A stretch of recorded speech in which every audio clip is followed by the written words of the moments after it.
tayo po yung manalangin. O aming Diyos, at patuloy namin takilain ang inyong banal na pangalan. Pangalanin po ang bawat isang narito, ang inyong lingkod, aming patnugod, at ingatan niyo po ang aming mga kapatiran na wala po sa dako dito sa pangalan ni Jesus. Amen.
Halina, buksan natin ang ating mga buhay para sa Panginoon na tunay na nag-iingat at nagmamalasakit sa atin.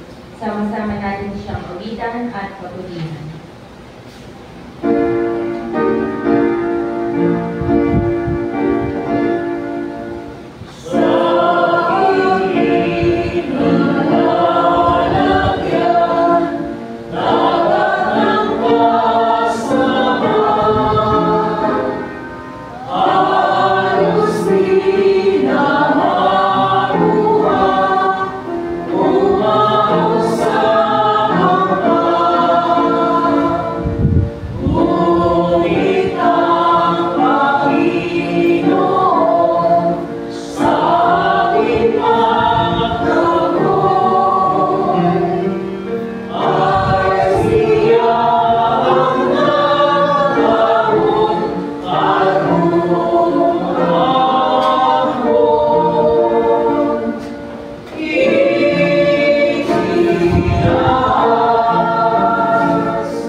Diyos, pinupuri ka namin at sinasamba sa pagkakatipon mo sa amin sa umagang ito.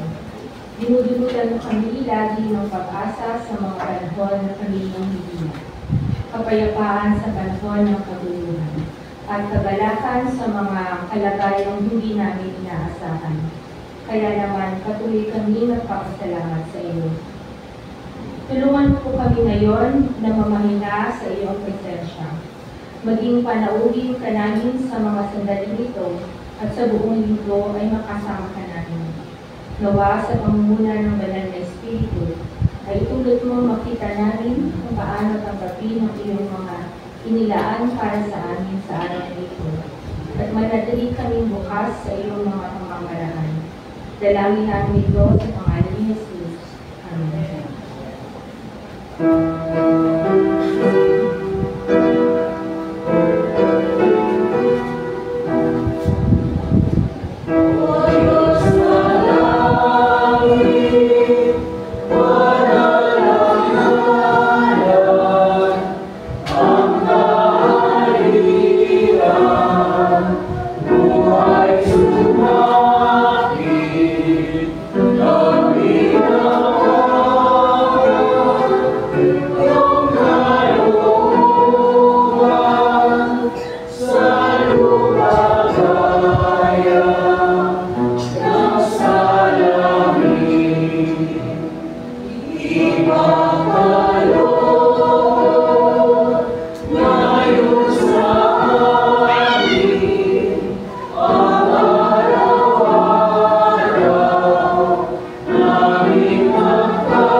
Tayo ay inaniyahan upang manalangin.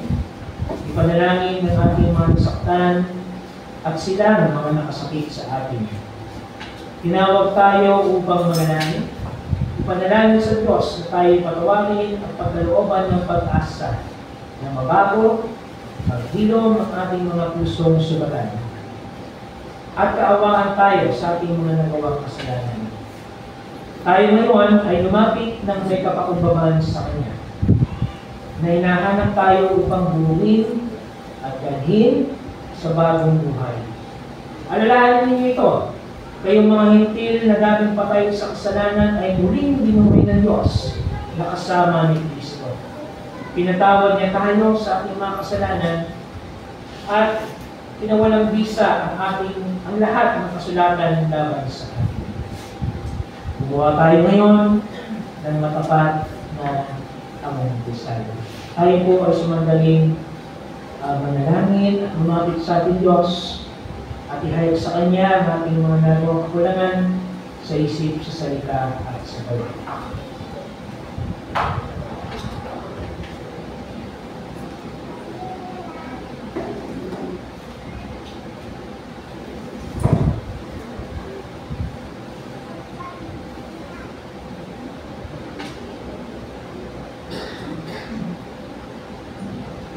Aking pong mabitin ang himno ng pagsisisi.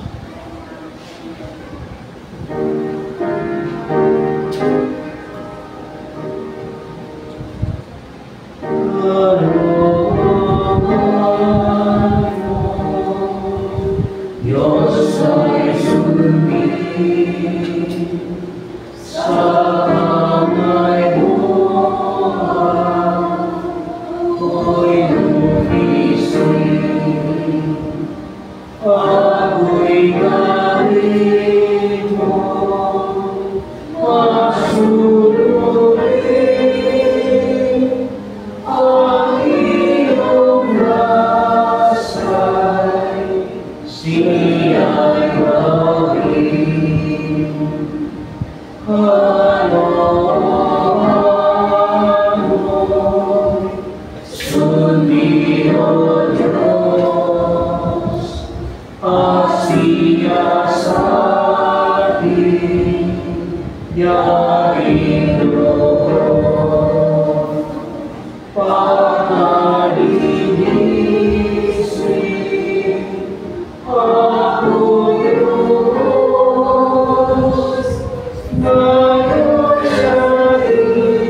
balita, mga kapatid. Dumating si Kristo at hinanap tayo, tinawag tayo sa ating mga pangalan, at pinapangunahan sa kanyang kaharian. Wika ni Apostol Pablo, kayo na mga patay dahil sa inyong pagsalansang at sa hindi pagiging nasa pagkatuli ng nilaman, ay binuhay na kasama niya. Kayo ay pinatawad na sa lahat ng mga pagsalansang. Binura na niya ang nasulat ng mga batas na laban sa atin. Inalis niya ito sa kalagitnaan natin at itinako ito sa krus. Hinubaran na niya ng kapangyarihan ang mga pamunuan at mga kapanghalaan. Inilantad niya sa madla at inihag niya ang kanyang pagtatagumpay sa pamamagitan ng krus. Salamat sa Panginoon, tayo naging mga bagong tao, ginawang buo, naligaw, ngunit natagpuan. Nasa atin ang tagumpay sa kasalanan, magbatian tayo ngayon ng kapayapaan. Tayo lahat ay tumayo, magbatian at magkamayan habang inaawit po natin ang This is the Day. The day that the Lord has made, we will rejoice and be glad in it.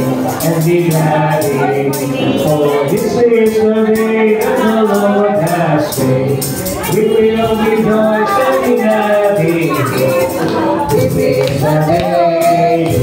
the day that the Lord has made. Ito ang araw na gawa ng Diyos, Ako'y masaya, patuloy siya. Oh, ito ang araw na gawa ng Diyos, tayo'y masaya, patuloy siya. Ito ang araw na gawa ng Diyos. Alive forever. My Jesus is alive forevermore. Alive forever. My Jesus is alive forevermore. Sing hallelujah, sing hallelujah. My Jesus is alive forever. Sing hallelujah, sing hallelujah. My Jesus is alive.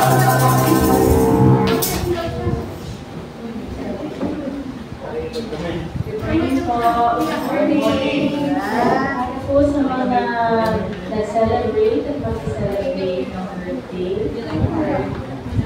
the rest of the days of July, kapitan po natin sila ng happy birthday.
Activities ng church, every Wednesday midweek, midweek prayer meeting and Bible study, 7 p.m. and choir practice Sunday 1 p.m. and children and adult Sunday school at 9 p.m. para po sa mga pabalita ng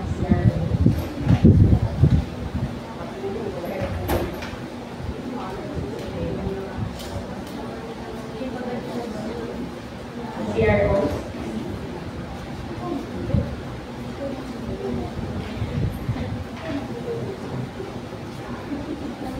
Magandang umaga po sa ating lahat. Good morning! Sana wala ng bagyo, no? Kasi ilang araw na, halos isang linggo na tayong ulan ng ulan at bumabaha, ano? Pero salamat sa Panginoon, maganda na ho ang ating panahon ngayong araw na ito. Yay! Thank you, Lord! Salamat po. At of course, idadalangin po natin ang ating mga kababayan na naapektuhan po ng pagbaha, hindi man po dito sa Pasay, no? Marami din ngayon sa Pasay na lubog sa baha at sa iba pa pong karatig bayan natin. Para naman po sa Christian Education and Nurture Committee, ang ating pong prayer meeting at Bible study ngayong Wednesday ay gaganapin po sa aming tahanan. Kaya po, iniimbitahan po namin kayo na dumiretso na lang kayo sa aming bahay. Kung hindi nyo po alam, magkita-kita po kayo dito sa church at sabay-sabay na lang kayo pumunta sa bahay. So, sino ang inyong guide? Siguro si Ana. Alam naman ni Ana na yung bahay po namin. So, si Sister Ana na lang po ang siyang mag-lead sa inyo papunta sa aming bahay.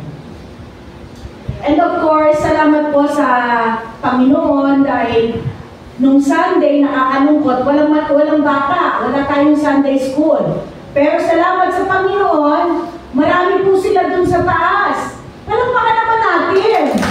Kasi nakakatuwa po pag maraming bata. At saka po, nagpapasalamat tayo kay Sister Thea, ang ating council chair, dahil all the way from Laguna, maaga po siya at siya nagturo sa mga bata. Salamat po, Sister Thea. Thank you very much. At salamat po sa ating Panginoon. So, ipopost ko na lang po for August ang ating po mga leader for Bible study, for Sunday school. At yung hindi pa po miyembro ng ating group chat, pakisabihan lang po ako kasi nag-a-update tayo doon ng ating mga activities. And of course, meron po tayong Facebook page. Ayan. Para po sa hindi natin makakasama ngayong umaga, i-check nyo na lang po yung ating Facebook account. Ayan. Maraming pong salamat at magandang umaga po sa ating lahat.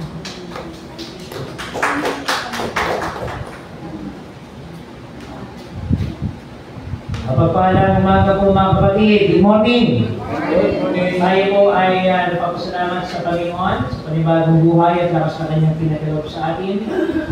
At tayo po ay sumapit na sa huling linggo ng Hulyo. At ganun din po, ito ang ikapitong linggo matapos ng Pentecostes o 7th Sunday after Pentecost. At pinagdiriwang din po natin ang linggo ng pagiging katiwala. Sa umaga po ito ay napapasalamat tayo sa Diyos dahil napakarami po nating pinagdaanan itong nakarang linggo, ano? At salamat at wala naman po tayong nakuwang ulat na may mga napahamak po sa ating mga kapatiran. Bagaman ang ilan po sa ating mga local churches sa Cavite ay binaharin. Maging ang bahay po ng inilingkod. Ano? Pero sa awa ng Diyos, wala naman pong ibang casualties. At kung meron naman pong binaha dito sa atin, nag-subside agad. Ano po? Salamat sa Panginoon. Kaugnay po ng ating mga gawain, ang mga fellowship po ng ating CROs, partikular po ang ating CYF at SIAP, ay pansamantala po muna na lang kinansel. At yung gawain po ng CWA, ay kinansel po muna nila itong nakarang linggo. Dahil nga po sa sama ng panahon. So tabayan na lang po natin ang mga susunod na mga pabalita at updates mula po sa ating conference. Sa darating po na Martes, ang inyong lingkod po kasama ang United Church Workers Organization o UPO ay magkakaroon po ng gawain. Isa pong seminar tungkol po sa conflict resolution. Ito po ay gaganapin sa national office po natin doon sa EDSA. At pangunahan po ito ng ating obispo, Bishop Noni Aviso. At nawa po ay maging mabunga, maging matagumpay po yung ating gawain sa darating na Martes, kasama po ang ating mga manggagawa. Ganun din po, nais ko palalahanan ng ating mga kapatid na bumubuo sa lupon ng mga elders o board of elders, particular po, no, at pamunuhin, dahil gaganapin po sa Sabado ang tinatawag po nating Mission Summit. Ano po? Ito po ay bilang paghahanda sa buwan ng Agosto bilang pagdiriwang po ng Mission Month. Okay? So, sino po ang gagawin dito? Ang ating mga church workers, ang ating mga elders, ang mga nagsipagtapos po sa LLDT o LFP, at ang ating pong mga pangulo ng CROs. Okay? So, gaganapin po ito sa darating na Sabado, August 2 po. Tama po ba? August 2. Sa UCCP Ellenwood Malate Church. Sa ganap po na alas 8 ng umaga hanggang alas 3 ng hapon.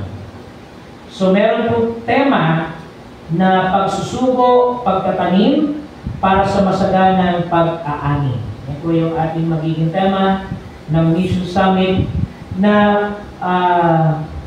sponsored po to ng Committee on Evangelism and Church Development ng ating komparensya.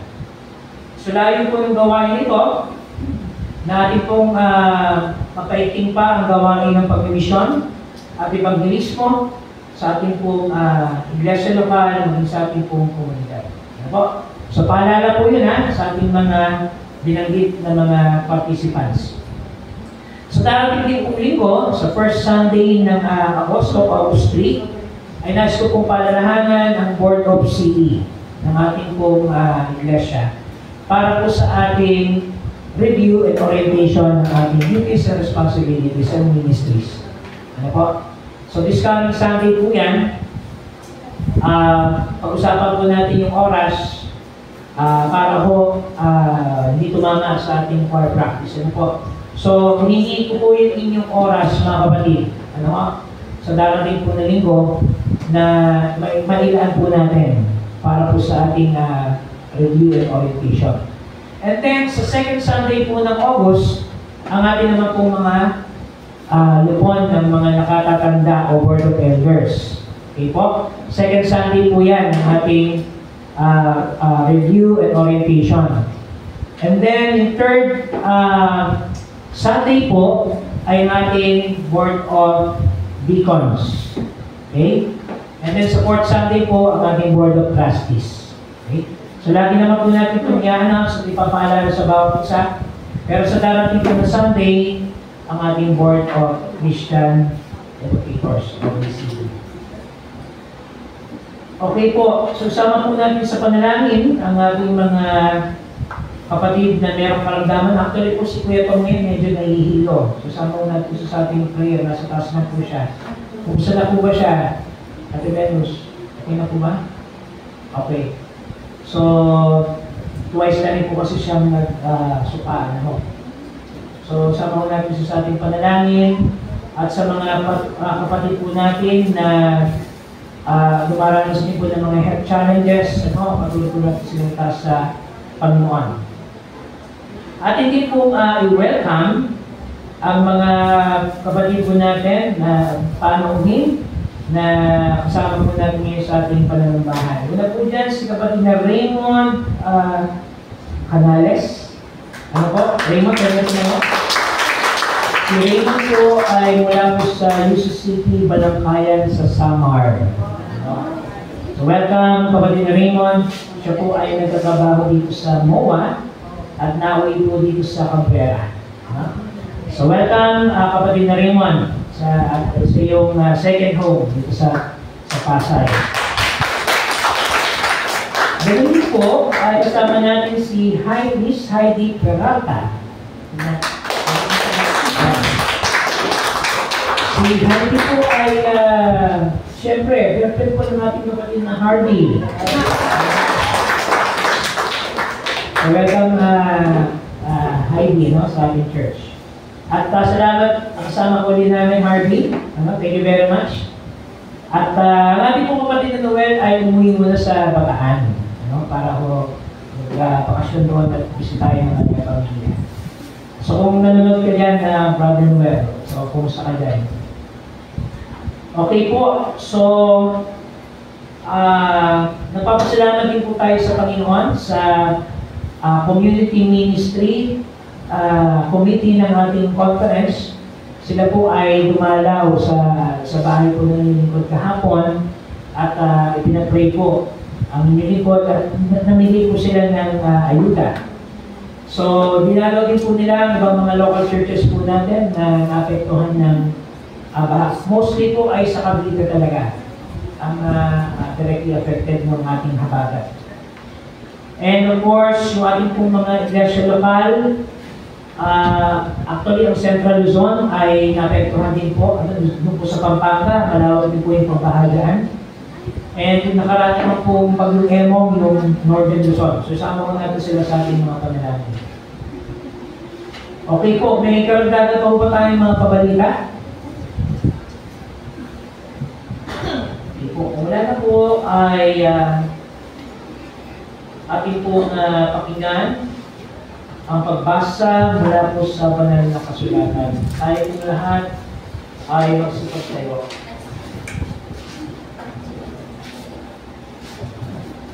Ang taksil na asawa ni Oseas at ang mga anak niya. Nang unang kausapin ni Yahweh ang Israel sa pamamagitan ni Oseas, ang wika ni Yahweh, mag-asawa ka ng isang masamang babae upang magkaanak ka sa kanya, sapagkat ang buong bayan ay napapakasama at nagtataksil sa akin. Tumalima naman si Oseas at napangasawa niya si Gomer na anak ni Dibui. Di nagtagal, ang babae ay naglihi at nanganak ng isang lalaki. Jezreel ang ipangalan mo, ipapangalan mo sa bata. Sabi ni Yahweh, sapagkat ihiganti ko ang dugong ibinuo sa Jezreel. Hindi na magtatagal at parurusahan ko ang sambayan ni Jehu at wawakasan ang kaharian ng Israel. Sa araw na iyon, ay ikalulupig ko sa kaaway ang Israel doon sa kapatagan ng Jezreel. Naging muli ang asawa ni Oseas at isang babae naman ang naging anak. Tawagin mo siyang di kinahabagan. Sabi ni Yahweh sa ama ng bata, sapagkat hindi ko kahabagan ni patatawarin ng Israel. Ngunit ako'y mahabag sa sambayan ni Judah. Ililigtas ko sila hindi sa pamamagitan ng pana, tabak, digma, mga kabayo, hindi ng mga mabayo, kundi sa sarili kong kapangyarihan. Nang maawat na si di kahabagan, naglihi uli ang asawa ni Oseas at nagsilang ng isang lalaki. At sinabi ni Yahweh, tatawagin mo siyang di ko bayan, sapagkat kayo'y di ko na bayan at ako'y hindi na inyong Diyos. Gayon may magiging kasindagi ng buhangin sa dagat ang bilang ng mga taga-Israel. Hindi mabibilang sa karamihan. At sa dakong sinabi sa kanila, kayo'y hindi ko bayan, sasabihin sa kanila, kayo'y mga anak ng Diyos na buhay. Ang salita ng Diyos, pasalamatan natin ito. Mula naman po sa para naman po sa ating sagutang pagbasa mula sa aklat ng awit. Ikaw, O Yahweh, naging mapagbigay sa iyong lupain.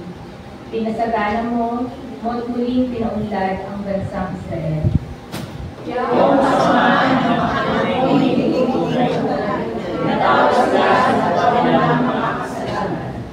ang taglay ng puot sa ginawa nila ay iyong inalis.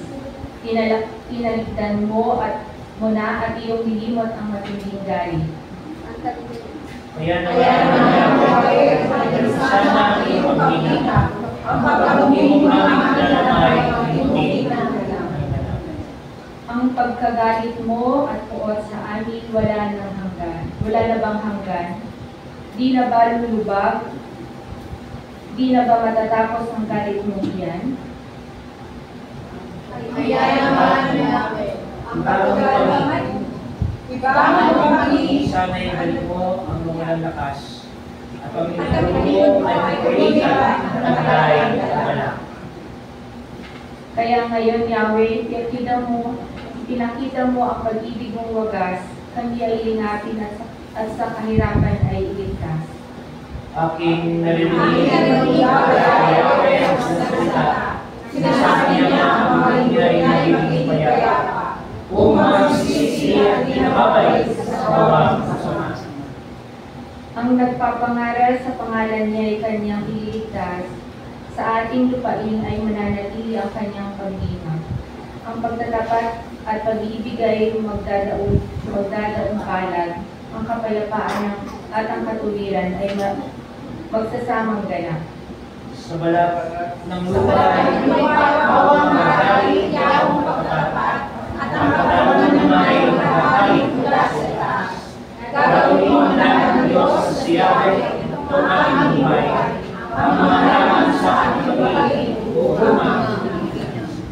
Sa harapan niya, yaong maghahari, pawang katarungan, magiging payapat susunod ang madla sa kanyang daan. Ang salita ng Diyos, huli natin. Manatili po tayo nakatayo sa pagbasa ng ating Ebanghelyo, ng ating Panginoong Hesus. Ang ating pong pagbasa ay mula po sa Ebanghelyo ni Lucas, sa Kabanatang 11, versikulo 1 hanggang 13.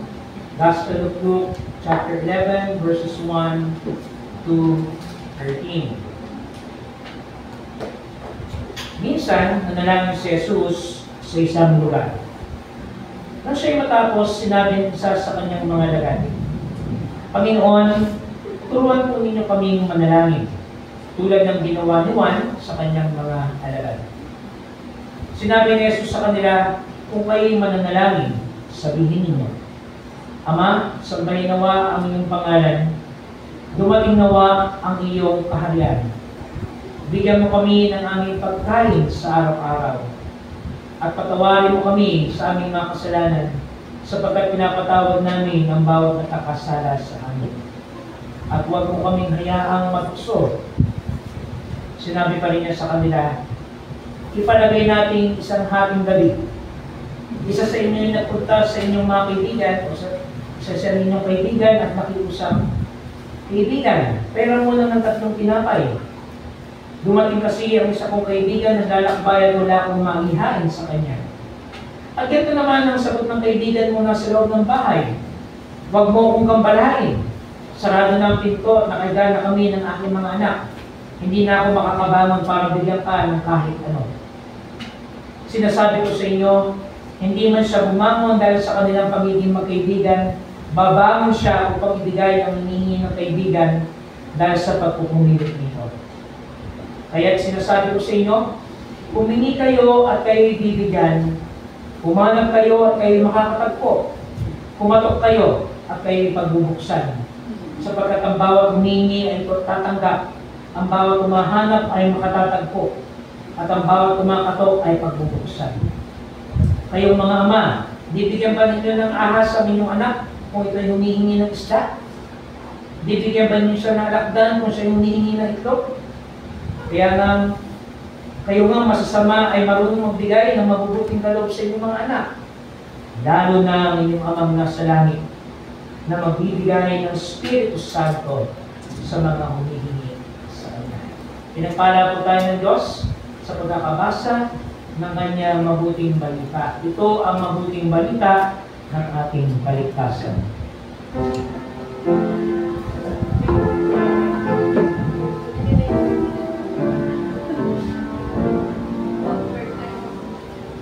God give us grace to follow you, protect us all your way.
Tayo po'y pinagpala sa umagang ito. Tayo po'y biniyaan ng Diyos ng maayos na panahon at buhay at lakas upang makarating sa banal na tahanan ng ating Panginoon. Salamat din po sa ating foro, sa inyong mensahe sa awit. At nakita ko po si Aldrin. Welcome home, Aldrin. At Salamat sa Diyos at nakauwi ka sa kaluwalhati. Salamat din sa pabango na iyong binigay. Mapapasana all ka na lang. Marami pong mga naging kaganapan sa nagdaang mga araw. Naipuman natin yung habagat. Yan po natin kapatid na Giselle, yung picture. Eto ko rin.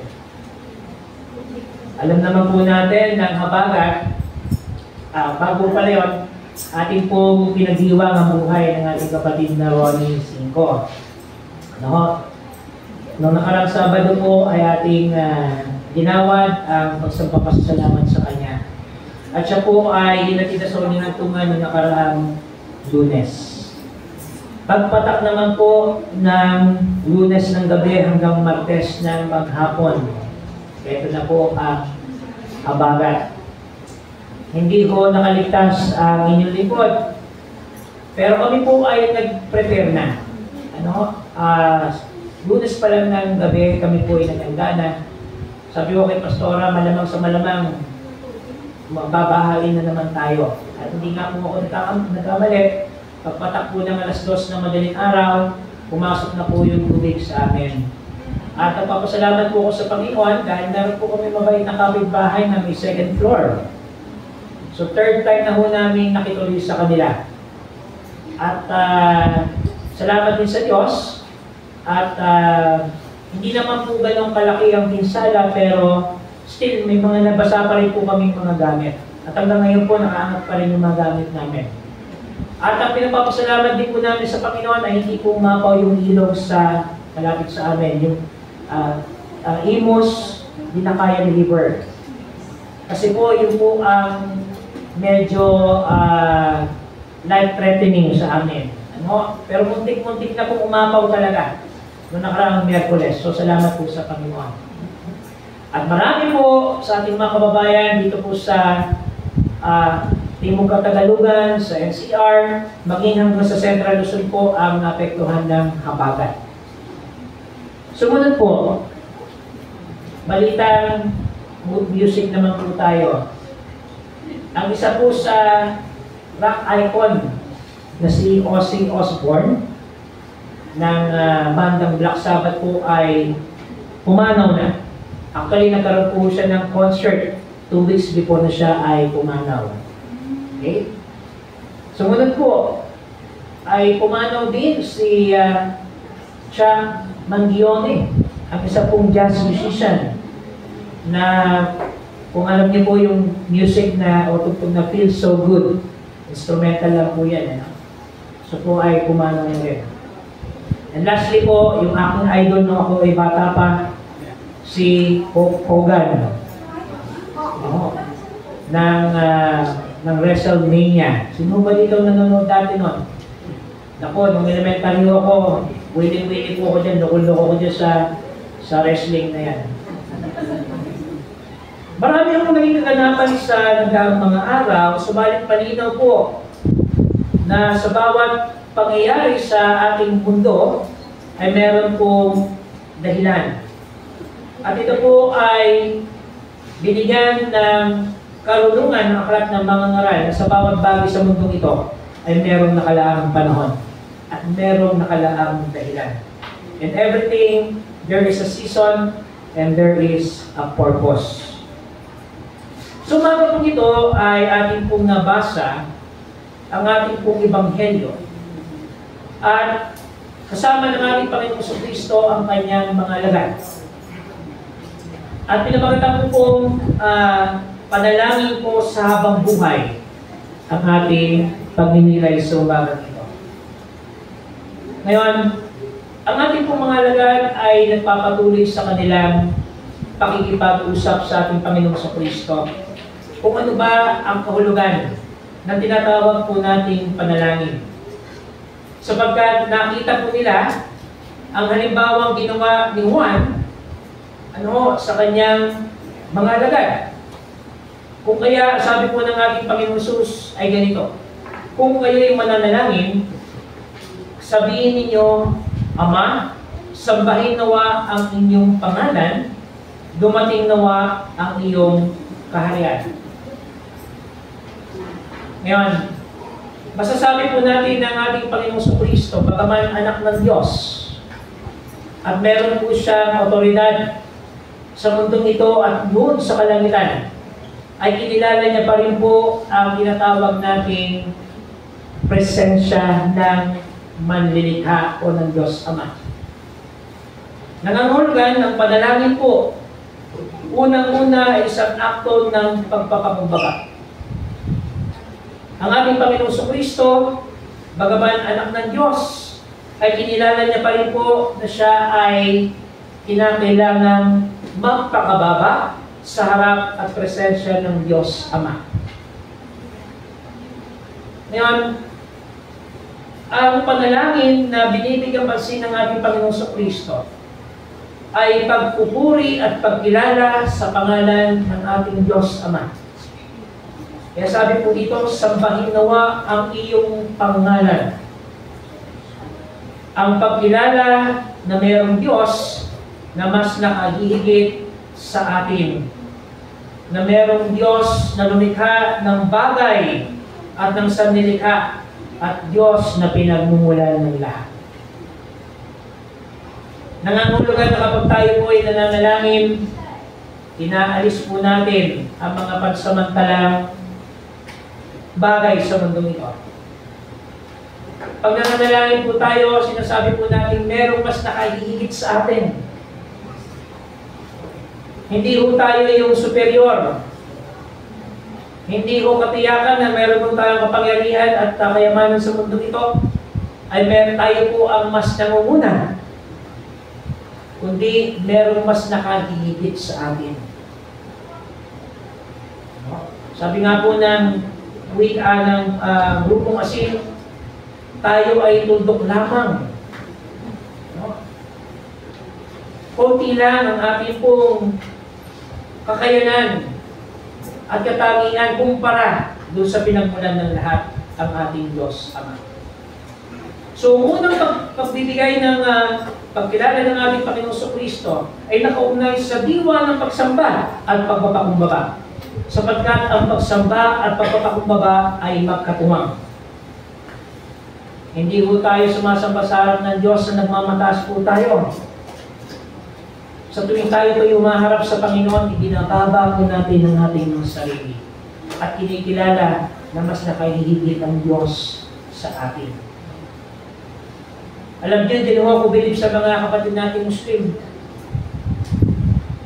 Sa mosque po, ay bago ko sila pumasok, tanggal ang tsinelas. Wala pong mga ganitong upuan sapagkat sila ay nakaluhod at nakaupo.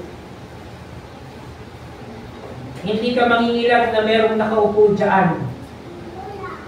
Kasi minsan ang sakit po ng ating mga local churches, merong may nakapwesto na no? Sa upuan. Yung pagtipong may umupo doon, may magagalit. Nakasakit din po natin talaga, hindi umuupo sa unahan agad, ano? Dahil sa likod ng mga miyembro, ay umupo sa harapan. Naalala ko po yung isang local church po natin sa Laguna. Tapos saan ang aking pong tatay ay nasa inyo po sa may San Pedro. Meron po talaga doon na slot para dun sa mag-asawang senior citizen na. Ano? At yun naman po, maaga dumarating sa simbahan, sa Sunday school yun. Pero one time, dahil po may nakasakit po na isa sa kanilang, sa kanilang tahanan, nalate po yung mag-asawa. So, may umupo dun sa pwesto nila. Oy, nagalit po yun. Tsaka hindi nagsimba ng ilang linggo.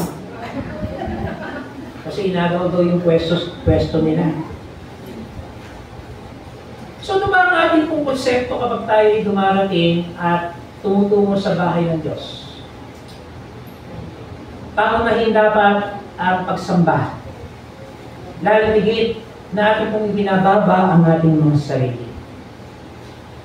Sumunod po, sabi ng ating Panginoon na ganito, Dumating nawa ang iyong kaharian. Dumating nawa ang iyong kaharian. At bigyan mo kami ng aming pagkain sa araw-araw. May your kingdom come. Alam niyo, ito ang isa sa mga pakay at layunin ng aming Panginoon Jesus nung siya ay narito sa mundo. Ang ipahayag kung ano ang kahulugan ng kaharian ng Diyos. At para sa ating Panginoong Jesus, ang kaharian ng Diyos ay isang kalagayan. Isang sitwasyon natin kung nararanasan ng pag-ibig, ang kapayapaan, ang katwiran, ang biyaya ng buhay na mula sa ating Panginoon. Ito po yung tinatawag nating fragments of the kingdom. Ito po yung patikim pa lang. Sapagkat alam ng ating Panginoong Jesus na magiging kumpleto at ganap ang kanyang kaharian kapag siya ay muling nagbalik na. So ipinaranas po ng ating Panginoong Kristo at kanya po binigyan ng daan ang pagpapahayag ng kaharian ng Diyos dito sa lupa. Sumunod po ang provision.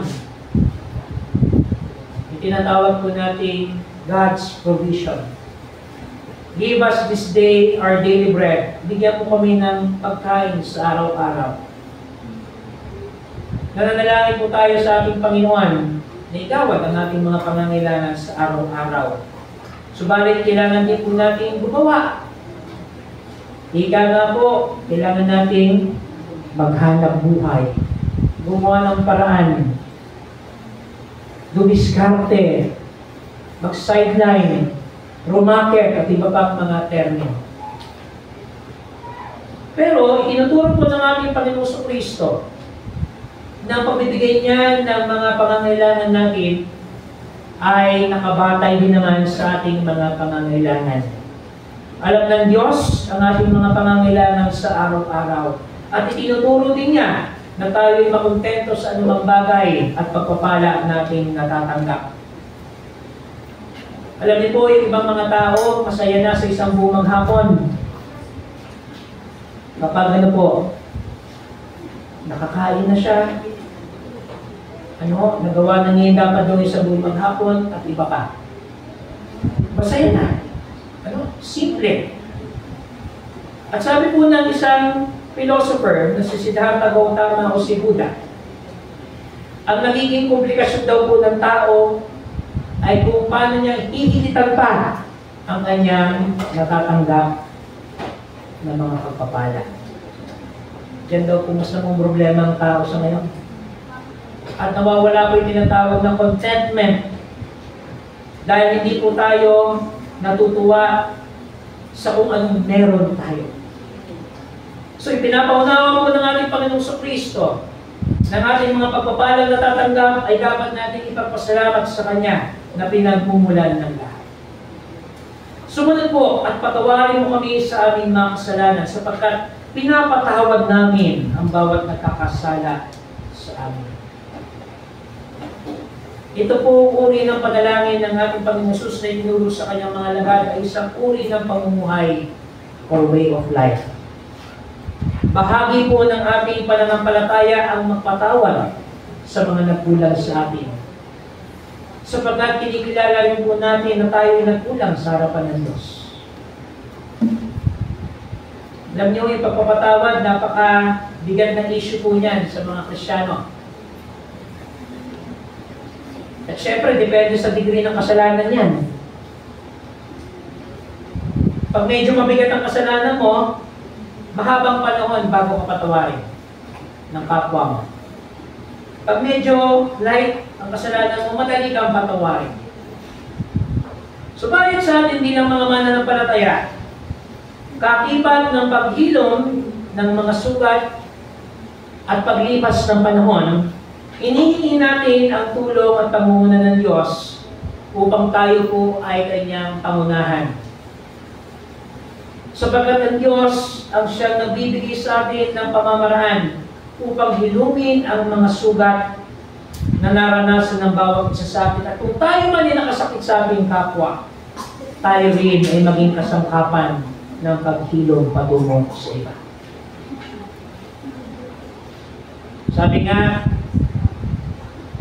yung ibang mga tao, yung ibang mga Kristiyano, ang kanilang pamantayan, hanggang mamatay ako, hindi ko makakalimutan ang ginawa mo sa akin. Di ba? Meron tayong ganong tendencies. Yung itanim yung mga ginawa sa atin na hindi maganda. Hindi isa-isa natin yan. No?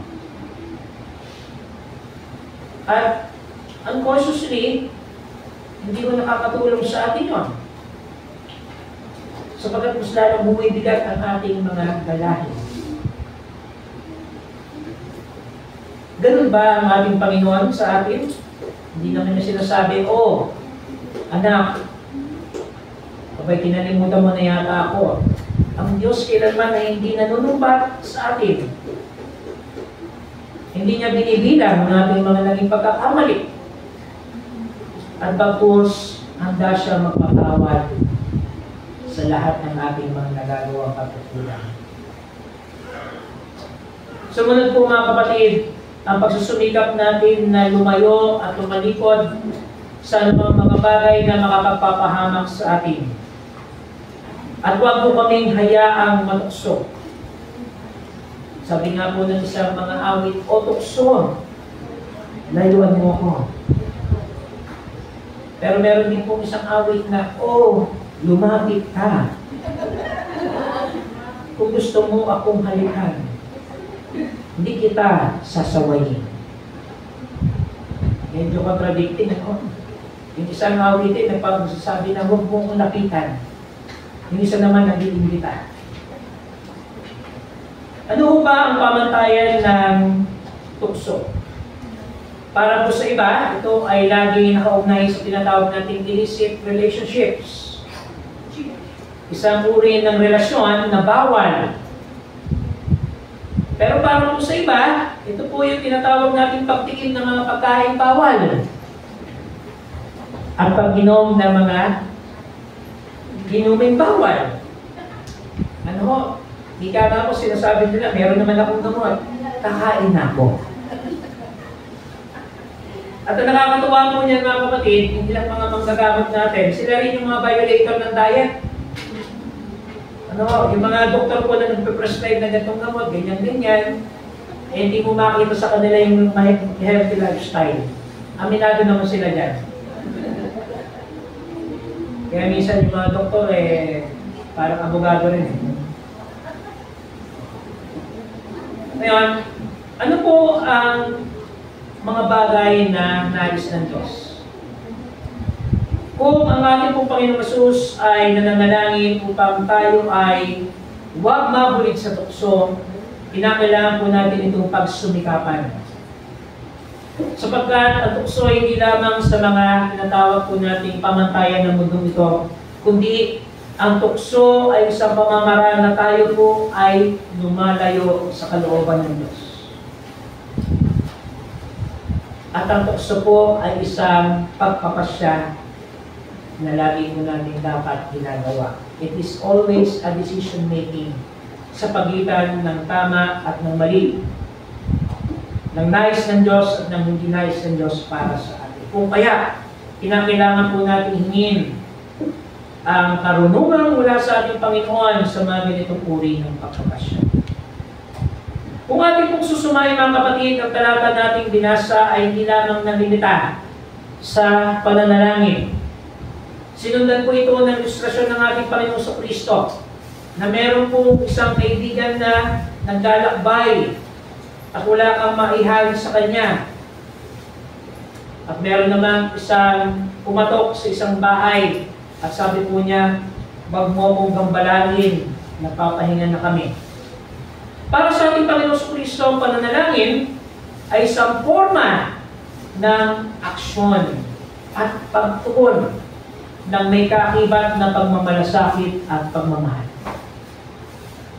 Ito po yung esensya ng sumunod na mga talata.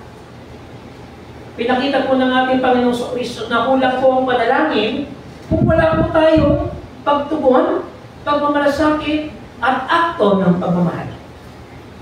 Magiging walang saysay ang itinuro ng ating Panginoong Kristo kung hindi susundan ng pagmamahal at ng pagmamalasakit sa kapwa. Yan po minsan na sakit natin bilang mga Kristiyano.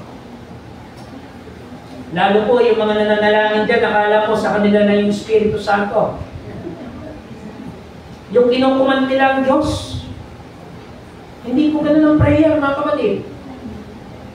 Sabi nga po natin kanina, dapat nakaugnay sa konteksto ng pagsamba at pagpakakumbaba. Sapagat hindi po natin minomonopolya at minokontrol ang Diyos sapagkat siya ay mas nakahigit sa atin. Kinakailangan lang po natin ay magpasakop sa kanyang kalooban at sumunod sa kanyang kalooban. Kaya ang panalangin na tinuro ng ating Panginoon Kristo ay hindi magiging buo at ganap kung wala po ang tinatawag nating pagkilos, pagtugon, na nakaugnay at nakalapat sa pagmamalasakit at pagmamahal sa kapwa. So di po pala tayo pwedeng manalangin ng walang paggawa. Sabi po ni Santiago, kulang ang panalangin ng walang paggawa. Ipinakita niyo po ng ating Panginoong Kristo na mayroong isang Diyos na laging nagmamalasakit para sa atin. Laging naghihintay na siya'y lapitan at naghihintay na siya po'y kilalanin sa ating mga buhay. Mga kapatid, sa umagang ito, ang ating panalangin sa habang buhay o ang aking panalangin sa habang buhay. Ano po bang kasunod nun? Alam niyo po yung kanta yun? Panalangin ko sa habang buhay.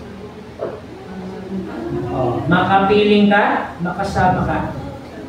Hindi po ang ating, yes, kasama po ang ating mga mahal sa buhay, kundi kasama po natin ang ating Diyos.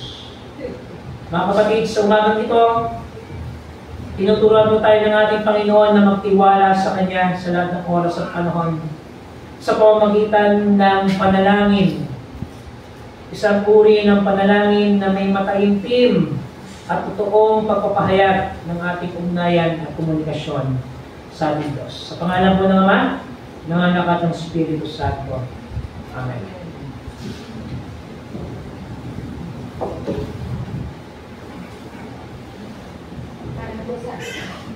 Para po sa ating tawag sa pagkakaloob, nakapalibot sa atin ang mga kahangahangang nilikha at kaloob ng Diyos.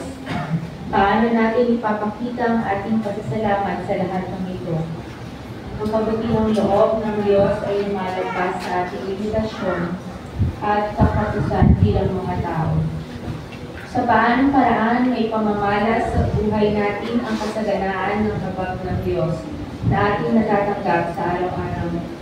Marahil ang ating mga kaloob na alay, mga pangako at itapo ay magsisilbing tugon natin sa kasaganaan na ating nakakamtan mula sa Diyos na ang pag-ibig at malasakit sa atin bilang mga anak ay wagas.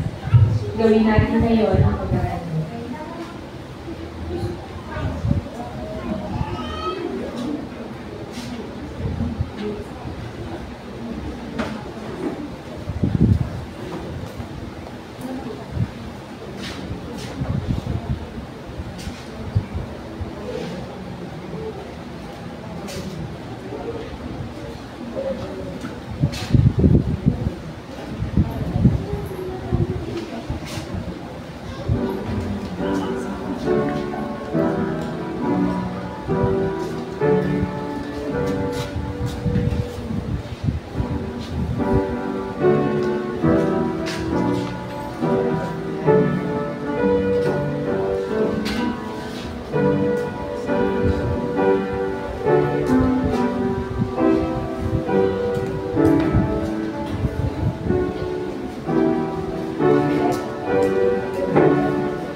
sa lubdang ito ang iyong kaloob, ang aming mga buhay at kinabubuhay, at anumang mayroon kami at aming tinatangkilik.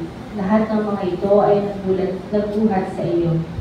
Tulungan mo po kami makita mula sa mga biyayang kaloob mo ang iyong presensya, pag-ibig at pagkalinaw. Pasbasan mo ang aming mga handog at ipahintulot na maging mabuting katiwala sa lahat ng iyong nilikha. Para sa kapurihan ng aming Panginoong Hesus. Amen.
Tayo po ay manalangin.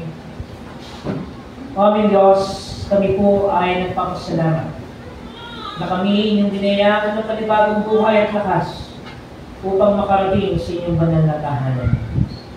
Amin po pinapanalangin, Panginoon, sa mga oras nito, ang aming mga kapatid na dumaranas ng mga karamdamang pisikal. Sa aming kapatid na itong hipuin po siya ng mapagpalang kamay, Panginoon. Kanyang damhin ang kagalingan mula sa iyo, ang kalakasan mula sa iyo. Kasi pa namin mga kapatiran, Panginoon, na nagpapalakas mula sa kanilang mga kinaharap na hamong pangkalusugan. At patuloy din po namin tinataas sa inyong pangalan, Panginoon, ang pagpapagaling ng aming kapatid na Jasper. Ganun din po ng aming kapatid na Vitas.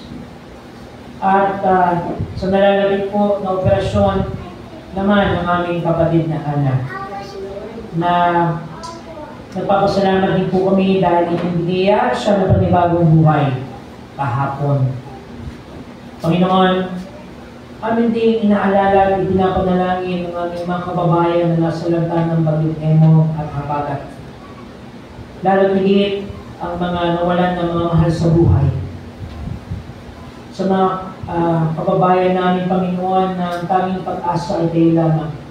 May patuloy namin silang ininudulog sa inyo sa mga oras nito. Dalangin din namin, Panginoon, ang aming lokal at pambansang pamahalaan na nawa ay kanilang kampanan ang kanilang tungkulin sa aming mga kababayan. Lalo higit sa mga oras nito, sa mga panahon ito, upang kami po, O Diyos, ay sama-sama magtulungan bilang isang pamayanan, bilang isang iglesia, bilang isang bayan. Panginoon, dalangin din po namin ang patuloy ninyo na pagpapaunawa sa amin ng kahulugan ng pananalangin. At nawa ay hindi lamang ito magkaroon ng katuparan sa pamamagitan ng aming mga salita lamang, kundi lalagit sa aming pagkilos, sa aming paggawa, at sa pamamagitan ng aming pagmamalasakit at pagmamahal patungo sa iba, sa aming kapwa, lalapit sa mga taong hindi katanggap-tanggap at kaaya-aya sa amin. Yun nga, Panginoon, na kayo ang Diyos na dapat namin hingan ng mga payo. Kayo lamang ang aming sinasandilan ng Panginoon. Hindi ang aming lakas, hindi ang aming kakayanan, kundi kayo lamang o aming Panginoon. Panginoon, ituro niyo rin po sa amin na mga bagay sa mundong ito ay pansamantala lamang. Kung kaya, ihanda niyo po ang aming mga puso at isipan patungo sa pagbibigay ng kahulugan sa pangwalang hanggan. Kung kaya, Panginoon, sa kabilaman ng aming mga kakulangan at kahinaan bilang mga tao, turuan niyo po kami at tulungan na umayon sa inyong nais at sa inyong kalooban.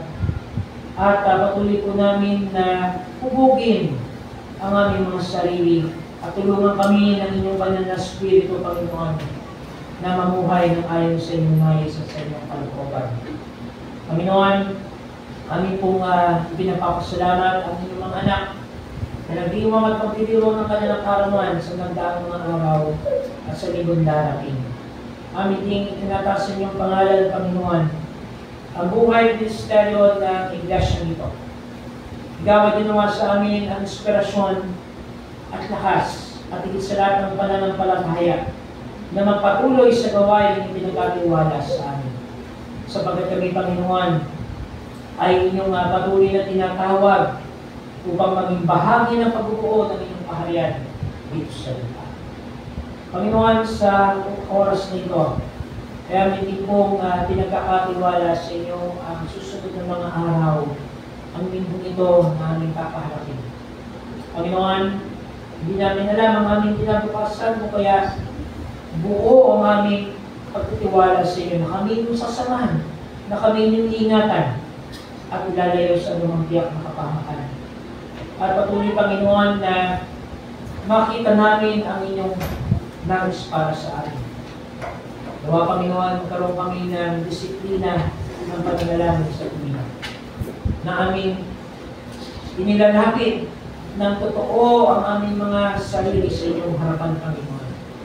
Namin nilalahad ang aming mga kalalagayan na kami nananalangin tumatawag sa inyo, Panginoon, hindi lamang sa oras ng pangangailangan, kundi kami ay tumatawag sa inyo sa lahat ng oras at panahon ng aming buhay. Panginoon, huwag niyo pong hayaan na ang inyong mga anak na nakakaranas ng mga hamon ng buhay ay tumalibot sa inyo. At bagkus sa mga hamon na aming pinakaharap ay maging paraan upang mas lalo pa kaming tumatag at lalo pang lumago ang aming pananampalataya. Panginoon, salamat po sa inyong kabutihan. Salamat sa inyong pagmamahal. Salamat sa inyong pagpapatawad.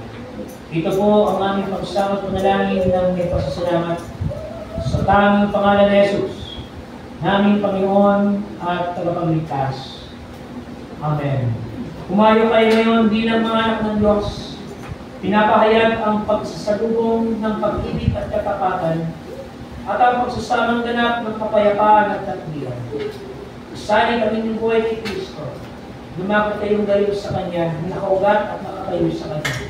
Matibay sa pananampalataya at sumasagana sa pasasalamat at sa panalangin gaya ng itinuro sa atin. At nawa ang Diyos ay pagkalooban kayo ng masaganang loob bilang tugon sa inyong mga dasal. At si Kristo ay patatagin kayo sa pananampalataya at ang banal na Espiritu ay buo sa inyo ang masaganang pagpapala mula sa kalangitan. Umayo tayo ngayon sa kapayapaan na kanilang iligin at paglingkuran ng ating isang Diyos, ang Diyos na manilikha Diyos naman lumubos at Diyos diwag at buhay. Amen.